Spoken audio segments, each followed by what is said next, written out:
Hey everybody, welcome back to another video. Today we're going to be talking about the Keychron M3 Mini, a mouse that I did not even know existed until Keychron dropped it within 3 days notice, which was a bit of a surprise considering I've thought the Keychron M4 was going to be coming next, but here we are with the Mini. Now, this appears to be a direct clone of the original Keychron M3, but with some pretty heavy weight reductions, a lack of RGB, and some changes to the internal specifications. Now, for those of you watching my review of the Keychron M3, I really did like that mouse. I still think the Keychron M3 is a very solid mouse. I actually still use it as my daily driver for my work and editing mouse. However, with the dual connectivity and the dual hybridism of that mouse, they wanted to be kind of a work and play mouse. Due to some design decisions, the M3 fell short in gaming performance because of the weight, because of the added RGB, and some just poor integrations of the internal grips built onto the unit. However, a lot of that seems to have changed on the M3, which I'm very, very happy to see. So today we're going to take a deep dive and see what's changed with the M3 and see if Keychron has gone in the right direction of kind of making a true better version of the hybrid mouse in a slightly smaller package. Now, just a quick disclaimer here for everybody. Keychron did not supply this product, nor is Keychron sponsored this video in any way, shape, or form. I purchased this unit myself. As per usual, there is going to be no bias. Even if the product was supplied by a manufacturer, it's not going to change my opinions on it. And if you are looking for a specific topic, I will have timestamps linked down in the description and in the comments. So if you're looking for a particular feature or a particular discussion, you can go find that there. Alrighty, so let's talk pricing real quick. So the pricing has not changed. Actually, coming from the Keychron M3 to the M3 Mini, we are actually seeing the same $49.99 price tag, which is a disgustingly good value. I said the same thing about the original Keychron M3. It was still a really good value mouse for the money. Again, it probably should have been way more than what it is, but again, Keychron is still managing to keep the price very low, which is very impressive, even considering all of the changes. Now, the unboxing experience is pretty much identical to the original M3. However, one thing I did note is that for some reason, the packaging this time, the cable was just kind of stuffed into this little foam slit we have here. And I don't know why this has been happening lately. This happened with the HyperX Pulsefire Haste 2. The cable was pretty kinked when I took it out of the box. Thankfully, the cable is okay. And it's definitely not the most rigid cable in the world. So I would be a little concerned about potential damage to the cable during packaging. I would highly recommend you check your cable to make sure it's functional out of the box. Again, I didn't have any problems, but I can see how there will be issues in the future. And I would definitely like to see Keychron obviously they're just recycling the packaging from the M3, which I totally understand, but I would have loved to see just a little more wiggle room in this little slot for the accessories, just because that would kind of prevent any possible damage. Aside from that, it does come with the exact same accessories with the M3, so you have your USB to USB-C cable, you have your dual to connect dongles, so you have a USB-C dongle and a USB-A dongle, and then you have your USB-C to C female adapter and your USB-A male to USB-C female adapter in the box as well. Speaking to the work-life dual connectivity hybridism of these mice, they're keeping that as well, which is great to see, because again, having a very functional mouse for both gaming and work and having multi-connectivity options is really nice to see. Alrighty, now let's talk about weight. So weight is one of the biggest things that kind of hampered the M3 by quite a bit, which is unfortunate because again, the M3 was a very solid product, but the 79-gram weight turned a lot of people off from it. Keychron has obviously learned from that, and they have actually done quite a bit of a weight reduction on the M3 Mini. So whereas the original M3 was coming in at 79 grams, the M3 Mini is going to be coming in at around 57.4 grams. Now, one thing is still a bit of an issue from Keychron is the marketing. The box, the product page, the user manual all say different weights, which is a little annoying. They range between 55 grams and 57 grams.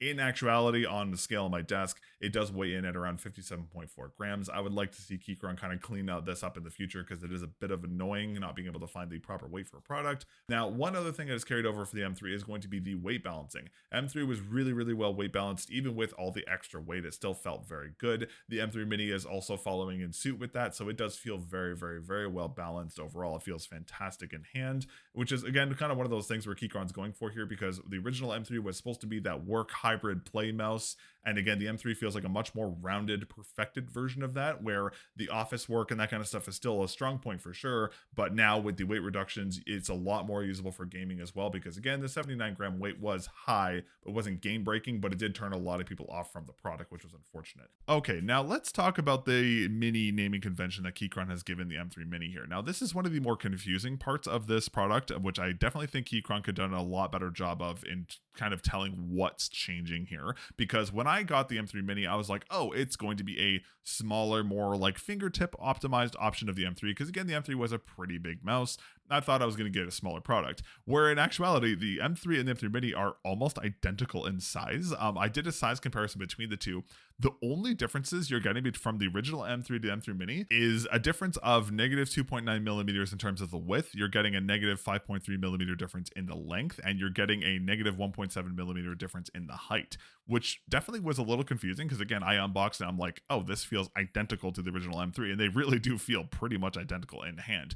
Now, I think what Keychron tried to do here was say, oh, it's a Keychron M3 Mini because it's lighter, which I definitely think they could have done a better job of. I would have much rather seen like a Keychron M3 Lite or something like that. That would have been a much better naming convention for this, because again, I feel like the Mini is more referring to the weight reduction coming from the M3 to M3 Mini than what's actually had. So keep in mind, if you are interested in purchasing the product, keep in mind that you are getting a slightly smaller product, but the Mini more refers to the actual weight of the product more than the actual dimensions. Alrighty, now let's talk about one other big change that's happened to the M3 Mini, and that is going to be the in-hand feel. Now, again, I did say before they feel pretty much identical, but there's a little more to the appearance of this that has kind of changed the overall feel of it. We are still seeing the same solid shell design that came from the M3. However, the coating on the M3 Mini is actually a bit of a rougher texture. It's very reminiscent of the texture on the HyperX Haste 2, which I was a really big fan of. It's a more of a rougher kind of sandpaper grit texture. Now, it's not abrasive in any way, shape, or form, but it does really help the grip of the mouse, whereas the M3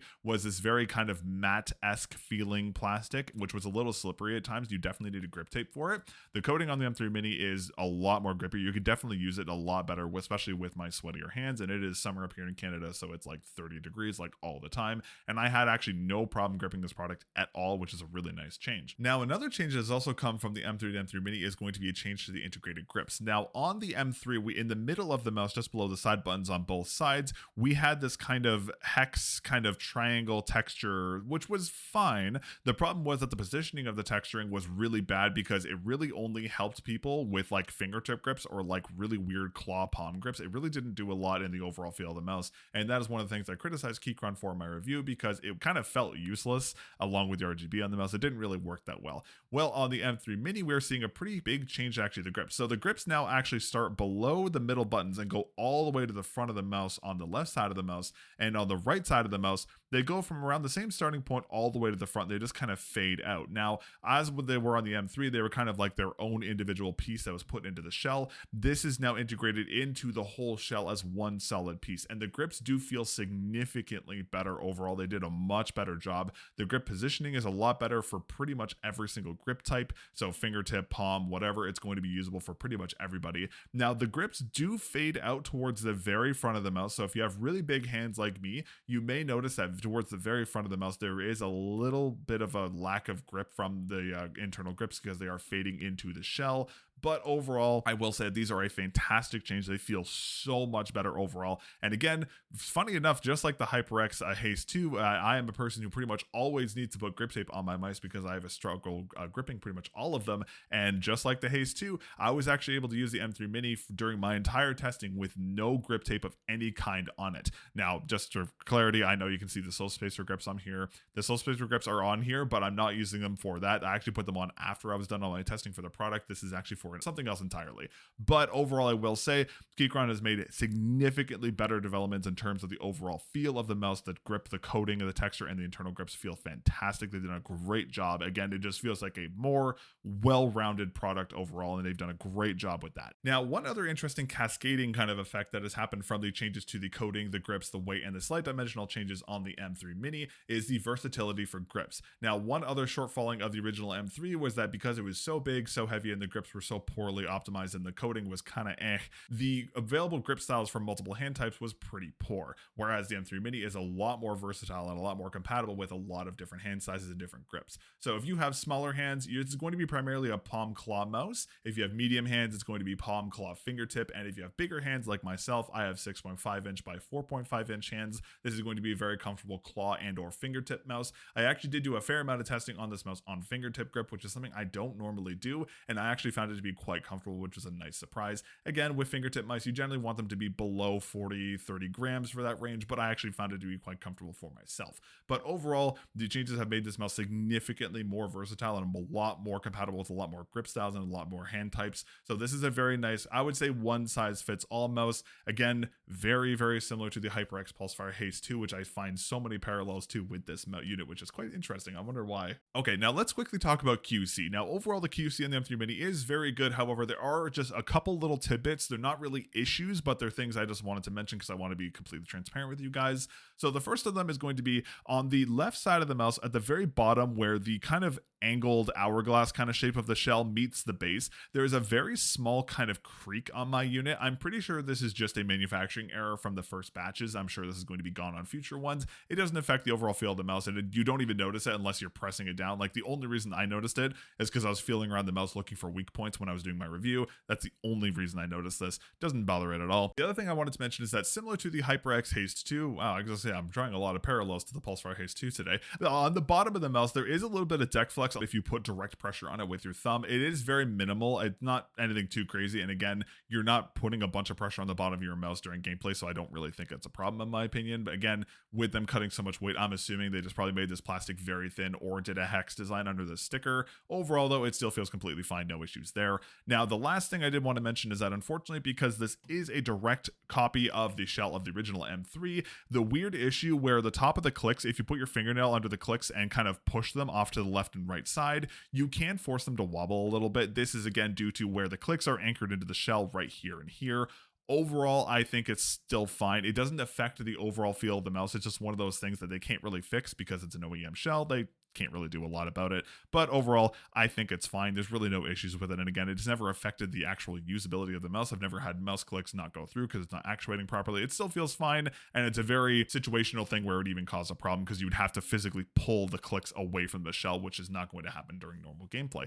But again, in terms of everything else on the unit feels really solid. Again, as long as you're not putting direct pressure on the bottom of the unit, it feels very good. Death gripping the mouse feels solid. There's no issues there. Again, of course, avoiding the bottom because it's a little weaker there, but no rattling, no shaking. Everything feels really solid. The QC, with the minor issues that I've just mentioned, overall feels very solid. I'm actually quite happy with it, and I'm sure the issue with the side of the shell meeting the base is just a first batch problem, so I'm not super concerned about that. Alrighty, now let's talk about one of the strongest parts of the Keychron M3 Mini, in my opinion. That is going to be the sensor implementation. So the Keychron M3 Mini is supporting the same Pixar 3395 sensor that was found on the M3, and it does support ripple, motion sync, and all those features you'd expect with the 3395. Max DPI of 2600, lowest of around 100 if I'm not mistaken, and then the LOD can be set from 1mm to 2mm, and the polling rate is between 125 Hz and 1000 Hz. Unfortunately, no 4K or 2K polling on this model, but hopefully sometime in the future. I love the sensor implementation on the M series from Keychron. I don't know what they did with the implementation. I don't know if it's motion sync being enabled or something, but they feel so good. Maybe motion sync on the 3395 sensor is why these two mice feel so good in Valorant in particular. I'm not really sure why, but overall the sensor implementation is very solid. I'm very happy with what Keychron has done here, and it feels amazing to use in game. By default, the Keychron M3 Mini will have motion sync turned off on the sensor, and it will have ripple enabled. I'd highly recommend before you use the mouse, go and adjust the debounce time, turn on motion sync, and you can turn on or off ripple. I think ripple only matters if you're going above 3200 DPI. So if that's your case, I would recommend turning that off. But overall, again, the sensor implementation is fantastic. I'm really happy with it, and it feels really good. One other small little tidbit just I wanted to mention as well, with the dual connectivity and the Bluetooth connectivity, just like with on the M3, if you are using the Bluetooth connectivity on the M3 Mini, it will lock your polling rate to 125 Hz, so it is not ideal for gaming, but for work use and just for on-the-go use, it'll be completely fine. Even if you're using it on your phone, it should not make a difference. Now, coming from the M3 to the M3 Mini, there are also going to be some changes to the overall skate design. So as you can see on the bottom here on my M3, I have these 3 skate design with the central O-ring, which I actually realized is missing, which is kind of funny. I didn't notice that till now. I just thought it was a cosmetic thing, but here we are. Whereas on the M3 Mini, we have the same 3 skate design with the central O-ring design here. But what you can notice here is that in the middle of the outer skates, there's actually a small little ramp in the bottom here, which actually makes it significantly easier to change the skates. As you can see here on the bottom of the M3, those are not there. This isn't like a necessary thing, but it's a really nice just kind of quality of life thing to swap out the skates on the bottom. Another thing that's carrying over from the M3, which I'm very happy to see, is the same skate type. Now, the M3 had hybrid Teflon PTFE skates, and we are seeing the same versions on the M3 Mini here. I'm actually a big fan of these skates. For those of you who haven't used Stella Teflon skates before, Teflon skates are very hard, and PTFE skates, which a lot of us are very familiar with, tend to be kind of like a semi-soft kind of a situation, whereas these hybrid skates are kind of offer a balance of both, where the Teflon skates are very fast and the PTFE skates are kind of slow and they give you a little more control. I find these skates kind of give you a nice middle ground between the two, and they feel really, really good on pretty much every surface. I tried these on my Serapad, my Vaxi PA, and both of the IKEA control and speed pads, and they felt really good across both of them. I'm very happy to see them come back. Overall, really nice. And again, having the little ramps on the bottom to replace the skates are quite nice. But I'll be honest with you, even with my original M3, I haven't even needed to consider changing the skates now because the skate wear has been so low, because again, the Teflon does add a little bit of hardness, which increases the durability a little bit. But whenever you do end up wanting to replace the skates, or if you want to put a third-party pair of skates on here, it's very easy to remove the existing ones, which is a nice little quality of life change coming from the original M3. Alrighty, now onto one of the biggest changes that's happening on the Keychron M3 Mini, and that is going to be the switch change. Now, for those of you who watch my review of the Keychron M3, that switch on those units is going to be the KLGM 8.0s, which are fine, but they are definitely overused, and they're in pretty much every single mouse on the market, so they do get a little bland over time. Keychron has actually decided to go with the 1.0 micro switches for this unit on the Keychron M3 Mini, and I have to say, I really like the 1.0 switches. This is actually my first experience with 1.0s, but I really like them. They are definitely a little bit of a slightly heavier click than the GM 8.0s, but I will say I think I appreciate the overall feel of them a little better. Another nice thing about them is that they're actually a little quieter than the GM 8.0s. I'll give you a little click test here. This is the GM 8.0s. And these are the 1.0 switches on the M3 Mini. Now, there are two little odd things that I've carried over from the M3 to the M3 Mini that I did want to talk about. First of all, is going to be post-travel. Now, I will say the 1.0 switches and the GM switches feel pretty similar in terms of post-travel. However, because of how the main clicks are anchored into the shell on the M3 and the M3 Mini, there is going to be a bit of a difference in the post-travel from the actual physical click itself. So at the very bottom here, you can actually click at the very bottom of the clicks and force the clicks to actually go through. And then as you go forward towards the top of the mouse, there's going to be ever so slightly more post-travel going forward. Again, nothing crazy noticeable. It's nothing that's going to cause any issues with it, but it is something I wanted to note. Now, this other issue is definitely a little more isolated to people with bigger hands like myself, but it is still something I still wanted to mention. Now, I did mention this in my Keychron M3 review, but as you can see here, when I claw grip the M3 and I hold my finger up at the top here, the very top of my thumb kind of rests in the area where the click would actuate to the shell. And ever once in a blue moon, you will have an issue where if you're putting too much force on the side of the mouse, you can actually prevent the main click from clicking down. Now, that's on the bigger M3 shell, so you can imagine how that's going to happen on a slightly smaller M3 Mini shell. Now, again, this is one of those just tidbits that is unfortunately something that you can't really do a lot about, because again, it is an OEM shell, and I'm sure there's a way to fix it, but it would require redesigning the entire mouse. But again, if you have bigger hands like myself, I wanted to make sure I mention this to you guys. One thing I would love to see Keychron do is actually do what HyperX did with the HyperX Haze 2, where they indented the main clicks into the shell by about 1.5 millimeters.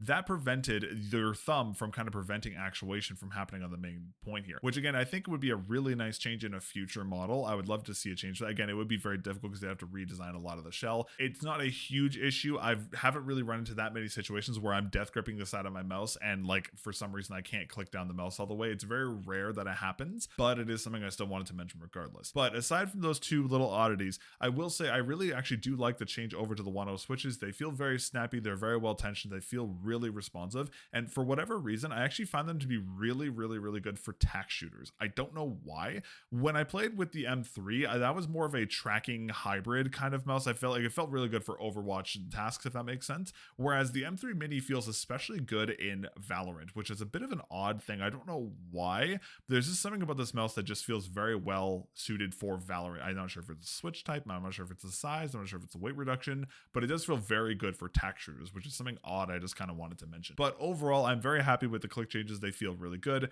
Again, I would love to see some changes to the overall shell design to mitigate some of the issues that we have, but overall, I don't think it's that huge of an issue. I still think it's completely usable. Oh, and I almost forgot to mention, similar to the M3 Mini will have a default debounce time of 8 milliseconds. Make sure you adjust that before you actually use it for gaming use, just because that may be a little bit of an issue. And similarly to the main clicks, the side buttons on the M3 Mini have also changed quite a bit. Again, going from GM 8.0s to the 1.0 Mini switches, of course, there's going to be a bit of a difference here. I will say the side buttons on the M3 did have a lot of post travel. Like you can kind of push the buttons into the shell by quite a bit. That doesn't seem to be happening on the M3 Mini here. I'm not sure if that's because of the shell design or if they've changed it with the switches or something, but I will say the side buttons on the M3 Mini do feel significantly better than the ones on the M3. One thing I would have liked to see them do is maybe add a little bit of a rubber texture to these, because they can be kind of difficult to hit sometimes because they do sit pretty flush into the shell, whereas the M3s did stick out a little bit. They are a little flush and they can be kind of hard to hit sometimes, but I mean, you can always supply your own grip tape and put them on yourself. But overall, I still think they are completely fine. I really have no issues with them. They feel really good in game, good responsiveness, well tensioned, and no issues to report on them at all. All right, and let's quickly talk about scroll wheel. Scroll wheel is pretty much identical to one found on the original M3. I will say the one on the M3 Mini is a little more rounded, but it still does have the same rubberized texture that you find on the original M3, which is nice to see.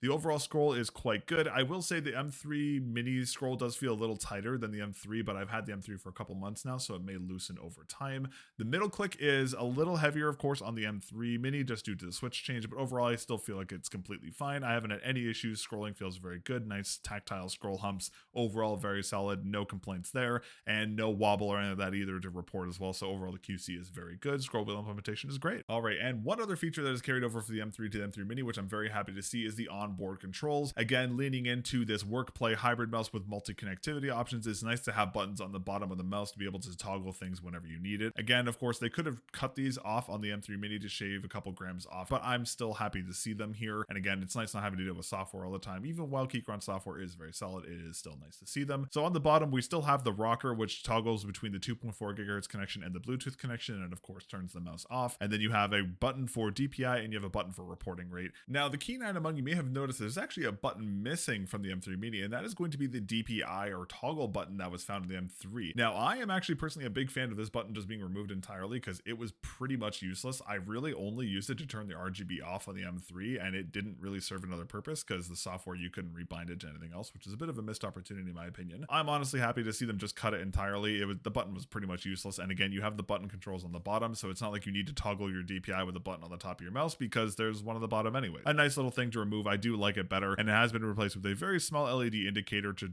indicate for connection and battery level and that such. Now, similarly to how the M3's battery was rated by Keychron, apparently it has a 70-hour battery life. That was almost 100% measured on 125 hertz and Bluetooth connection or whatever the lowest power consumption was. The same is going to be said here for the M3 Mini. However, unfortunately, due to a bit of a bug with my unit, I'm unable to give you a really accurate representation of how long the battery lasts. For some reason, my battery will quote unquote drain within like 5 hours of me charging it to full, and then the battery will flash that the battery is dying. The software will say the battery is dying, but the mouse doesn't die. I think it's just a bug with how the mouse itself is actually interpreting its battery life. I just keep going with it, and I don't have to charge it for like quite a while. I would say roughly playing on 1K polling rate at 800 DPI, I would probably say you're getting around 35 to 40 hours of battery life, but I haven't been able to give an exact number because of the issue I'm facing with my unit, unfortunately. That does fall in line pretty similarly with the Keychron M3 because again, when the RGB was off, the battery in that unit lasted forever, but if the battery was on, it was gone within like 10 minutes. But again, overall, I haven't really had any issues with the mouse dying. It hasn't died mid-game or anything, and I think I'm going on around 25 to 30 hours without charging it right now, and it's still completely fine. Software says the battery's dead, but it's still going. So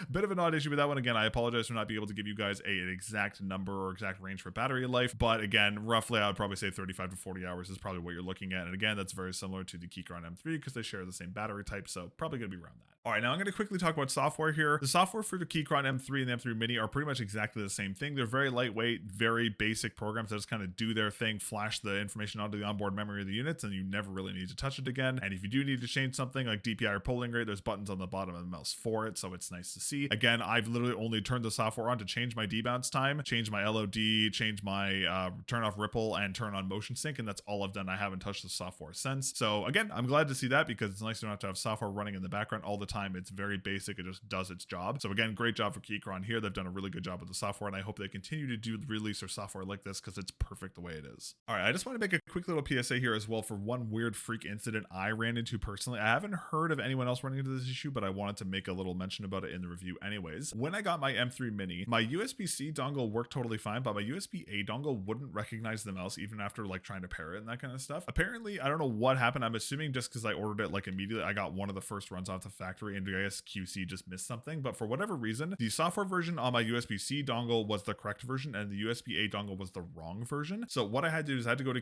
Keychron's website, follow a guide on how to reflash the dongle so to recognize the unit. Once I did that, it worked totally fine, but it was one of those little weird things that happened. If you do have an issue where one of your dongles isn't working out of the box, I have the guide from Keychron linked down in the description. Go ahead and follow the instructions there, and it should flash your dongles so you can actually recognize them and use them properly. Again, I haven't heard of anyone else having this problem yet. It seems to just be kind of one of those freak instances that just happens on like first production run units, but it's something I wanted to mention regardless in case anyone's having a similar issue. Alrighty, now time for final thoughts and kind of my overall recommendation. So I will say, despite some of the issues I did have, specifically with the drivers and that kind of stuff, and having this review be delayed so much because I was waiting for a driver to get unlocked, it is what it is. I do actually think this is a good product overall, but I cannot recommend it for an enthusiast, and that is why I will not be receiving the mel0n seal of approval. Now, don't get me wrong, with the Keychron M series, the M and the M3 Mini, these are hybrid mice. These are designed to be work and play mice. The M3 was a work mouse and kind of missed on the play. The M3 Mini is a work and play mouse, but it's not getting a recommendation because I know there's other things coming. Now, I may be leaking a little bit here, so please don't sue me, Keychron, but if you happen to purchase the M3 Mini, or you happen to go download the software for the M3 Mini, you install it on your computer, unless Keychron removed it, there is actually mentioned inside the file tree, and there's a banner for a mouse called the M3 Mini Pro. And I think you all could probably understand what that means, because I think the only way that the Keychron is going to make the M series of mice better, aside from fixing the shell, is going to be high polling rate. And again, they're already running 3395s. The sensor implementation is perfect. Imagine the M3 Mini with 2 or 4K polling rate. That would be a game changer. Like, if that was the situation, if I'm standing here right now and I have an M3 Mini Pro in my hand and it has 2 and 4K polling rate, just that alone would give me a wholehearted recommendation. Absolutely. But I can't recommend a product that I know there's better versions coming out of. And this may sound a little tinfoil hat. I really do think that Keychron released the M3 Mini and the M3 as test mice. As in, we're going to put this out to the market and we're going to figure all the weird issues with it. We're going to finalize everything, and then we're going to actually release a real product. And that's not to say that these are not real products. Again, from a consumer's perspective, these are fantastic office day-to-day mice. They are great value for what you're getting. But having these mice, especially like, let's say the Keychron M3 Mini Pro has 4K polling rate and they fix a couple issues with the shell. Wholehearted recommendation for me. Easily. If the Keychron M4 comes out, it has high polling rate, they fix a lot of issues with the shell, and the weight is good. Wholehearted recommendation for me, absolutely. Like, unless they screw something up crazily. But that's the thing. I can't say, yeah, guys, this is a great mouse, go buy it, because exactly like what happened when I reviewed the M3 and I knew the M4 was coming out, I'm saying, wait for the new versions to come out. And that is where we are today. I'm not saying these are bad products. These are really good products. Again, if you are looking for just a daily driver, editing, work, office, multi-connectivity, these are fantastic options. But if you care about gaming performance on top of that, I highly recommend you wait for the M3 Mini Pro or the Keychron M4 to come out, because those are probably going to be the best versions of these mice coming out. And I'm really excited. I'm assuming, I did hear through the grapevine that we may potentially be getting the M4 in September of 2023. I'm hoping by then we'll also have the M3 Mini Pro, but we'll have to wait and see what Keychron's been working on behind the scenes. And I am very, very excited to see what they come up with going forward, because again, they're making so much progress from the M3 to the M3 Mini. There is so much improvement. I just can't wait to see what they work on next time. That is everything I have to say about the Keychron M3 Mini. Again, thank you so much for watching. I appreciate it. I know this was a bit of a longer video, but I appreciate you all watching and hanging out. Thank you again. If you guys want to watch another review of mine, why don't you go check out my review of the HyperX Pulsefire Haste 2, a mouse that I actually talked about a fair amount in this video, because there was a lot of comparisons between that and the M3 Mini, but that is a wired mouse that is capable of 4 and 8K polling rate and has a lot of surprising features. So if you want to go check that out, I'll have that linked up on the screen for you. You can go check that out. But aside from that, I will catch you guys the next time, and hopefully by the end of the year, I'll be back for a Keychron M4 review and an M3 Mini Pro review. But until then, I'll catch you later. Peace.